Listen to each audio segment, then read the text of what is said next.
Hola, ¿qué tal amigos? Bienvenidos nuevamente a mi canal. Hoy les traigo la siguiente historia de Pedro Infante titulada El éxito nunca se le subió. Espero la disfruten tanto como yo. Comenzamos.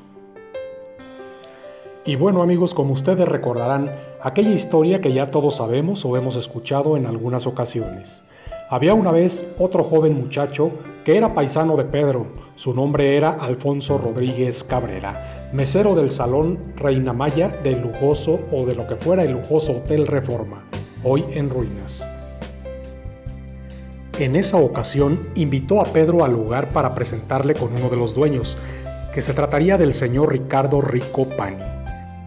Ese día actuaba el cantante Fernando Mapi Cortés, pero alguien del público pidió la canción El amor de mi bohío, y como nadie se la sabía, rápidamente se presentó la gran oportunidad para Pedro. Y ahí fue que pidió que se le diera chance de interpretar dicha canción que él sí se la sabía.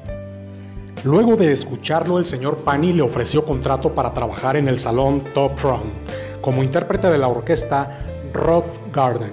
En ese sitio era costumbre ver de partir a productores cinematográficos como lo eran Eduardo Quevedo y Luis Manrique, quienes le dieron la primera oportunidad cinematográfica en un corto titulado Puedes irte de mí, en el año de 1939, basado en una composición del maestro y compositor Agustín Lara.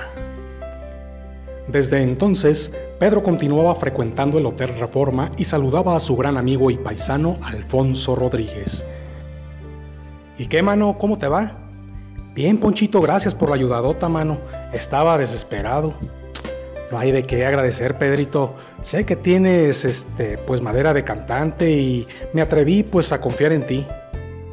Fíjate, Poncho, que son cosas que se agradecen y también a Fernando Mapi, porque no se supo la canción y tuve la oportunidad yo de que me escucharan. Pues sí vi que Fernando como el señor Pani se sorprendieron. En algún momento pensé pues que tal vez no les estaba gustando mi interpretación, pero viendo la cara de las damas, que por cierto estaban chulísimas, me di el valor porque sé que les estaba gustando mi manera de cantar. Sí, Pedro, cuando te fuiste me agradeció mucho el señor Ricardo Pani, porque precisamente es lo que andaba buscando y lo encontró. Y ese día pues me dio 40 pesos más de mi día, o sea que a ti y a mí nos fue re bien. De nuevo muchas gracias, Ponchito, y pues nos seguimos frecuentando. Y así es que Pedro no dejó de ver a Alfonso Rodríguez hasta que comenzó el despunte de su carrera: películas, conciertos, presentaciones de radio y de televisión.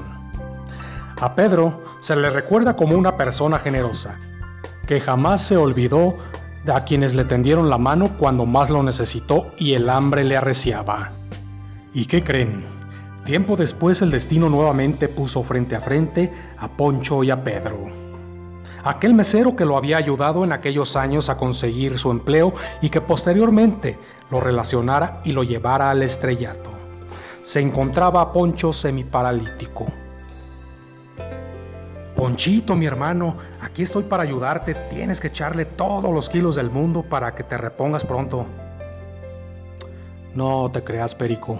Aquí estoy en esta silla sin poder moverme. Es muy triste saber que no puedo, pues, valerme por mí mismo. Todo se lo dejo a mi señora. A ver, platícame. ¿Qué te han comentado los médicos? Pues que solamente una operación para corregir, pues, lo que tengo mal en mi espalda y pues que no me permite caminar. Pero pues es muy costosa y pues ya me resigné, Pedro. No me digas eso, Poncho. ¿Cuánto te cobran los doctorcitos? Fíjate que son 10,000 pesos, Perico, pero pues yo ¿de dónde? De aquí, Poncho, ahora regreso.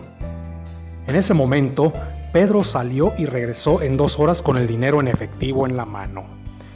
Inmediatamente, Pedro se lo entregó diciéndole: aquí tienes, Ponchito, atiéndete y avísame cómo saliste de tu operación.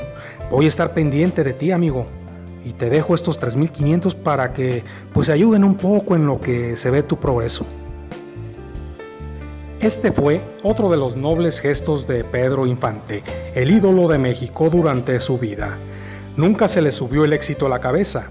Estuvo dispuesto a ayudar, y más si se trataba de su propia familia. Y bueno amigos, así es como llegamos al final de nuestra emisión. Espero lo hayan disfrutado tanto como yo. Nos vemos en el siguiente video. Gracias, hasta la próxima y chao.